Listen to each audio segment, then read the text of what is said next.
Wow, I just got off a 1 hour and 30-minute Zoom call with Mr. Ruben Kanya.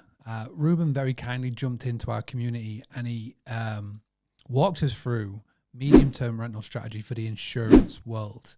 And the cool thing is about this is that we had a room 50% Americans, 50% people based in the UK. And the tactics that he shared, everybody can use. So wherever you are in the world, if you are looking at the 30-day stay plus, and especially with the insurance companies, this is one not to miss. This is 90 minutes of pure gold, and I'm going to clip it and I'm going to add it in because I want everybody to see this. So Ruben, thank you so much for allowing me to do so. Thank you to everybody that took part in the call.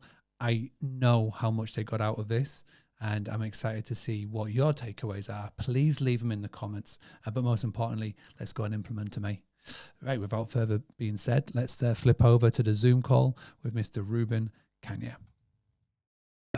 It's such a pleasure to be here. And what I do is I just surround myself with, stand on the shoulders of giants, right? Like having Mark here, Dave, he's been on the pod, constantly just extracting knowledge. That's why I have the lab coat because, it's an experiment. And there's a method to the madness. There's a proof of concept, and what I love to learn is proof of concepts, and then go deeper and deeper. And it's not anything like I said. There's a proof in the process. So my goal is to learn it from those proximities, everything, and be able to go deep. And that's what I've been able to do, and still learning in the midterm rental insurance niche that I've gotten a chance to really dive deep in. But that's me in a nutshell. And I do love unconventional methods of doing things. I think it allows you, in order for you to be able to identify that, you have to have a change in paradigms. And I love to go deep into those rabbit holes and find a thing that can work for us and then help others do the same. How many properties do you have that you are doing on a medium-term rental basis? How many of your properties are you doing on a short-term rental basis, and everywhere else in between? Yeah, so we own half a dozen properties, but we'll manage up to just a dozen. Then we have a national network that we launched with the help of Boostly of 30 plus properties. We're 90% occupied in this midterm rental insurance niche. The only time we do short-term rentals, and again, I'm a short-term rental, I should say, baby or graduate. We use that as a hybrid.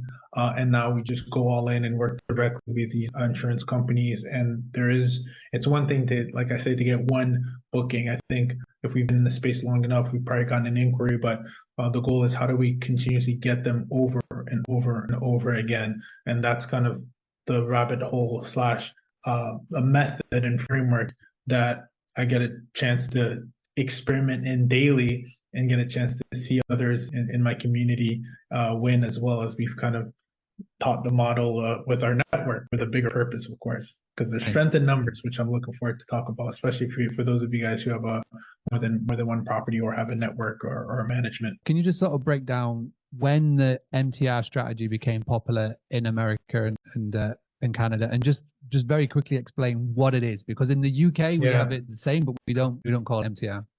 Yeah. We had a good chat about that last time, right? About the methodology, but the concept is the same, right? So midterm rentals is another form of saying, a 30-day plus stay, right? When we think of short-term rentals here in the U.S., I can speak on what I know. It's 30 days or less. So you have multiple guests, you got aka Airbnb or short-term rental, right? That's more or less the concept. Multiple guests. Again, you can charge a premium for it, as you should. But I always thought, how can you have your cake and eat it too, right? And so with that model, they're furnished accommodations. Transient guests are coming in for multiple different reasons. And what we ended up falling into is the midterm rental niche. But most people who know the midterm rental niche are thinking, or at least what's most prevalent at this time, is the travel nurses and the professionals that are coming in and they're staying for 30 days plus, etc. And that's fine. But we went down, a layer deeper in order to be able to tap into, less turnovers, less headaches, and more money. And it's so funny because I feel like I'm like on a late night show of hey, do you know that there's a strategy out there that does that? But that's really what we wanted, because I don't want to say we've been burnt down, but we talk a lot about return on investment, and but I like to talk about return on peace of mind as well, right? And of course, doing the math. Part of the reason why I wear the lab coat is because I'm always doing the math. Before, you guys might know, it was bigger pockets, and I was looking at, oh, okay, like traditional rentals, 1% rule, etc. And then the same asset type, which I love to talk about, can be looked at very differently, right? You can look at one single family home. One can see it as a long-term rental. One can see it as a short-term rental. One can see it as a mid-term rental. And we see it in the lens of a mid-term rental insurance niche.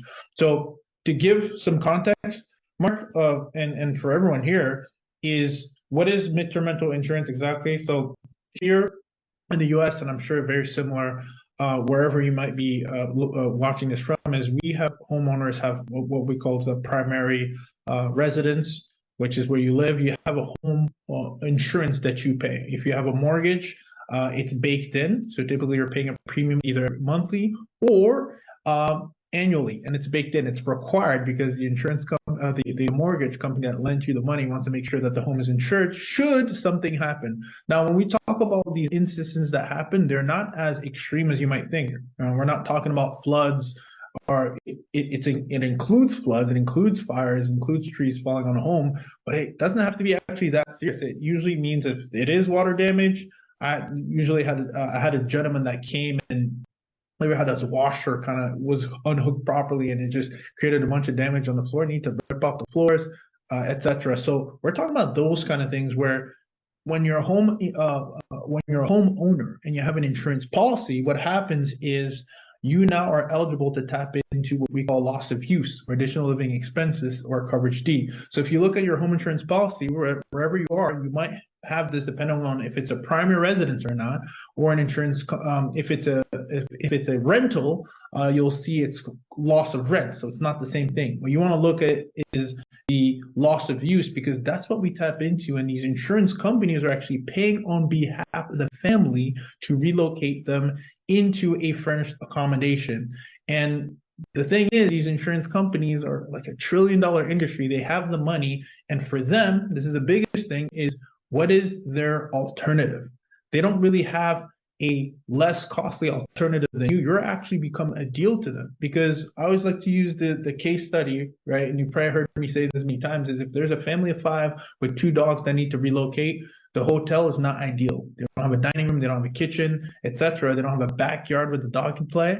So even if they were to go the hotel route, the lifestyle is not the same. And if you got to relocate for 3 months, and renovations actually end up always taking longer, where do they turn to? Where are the options?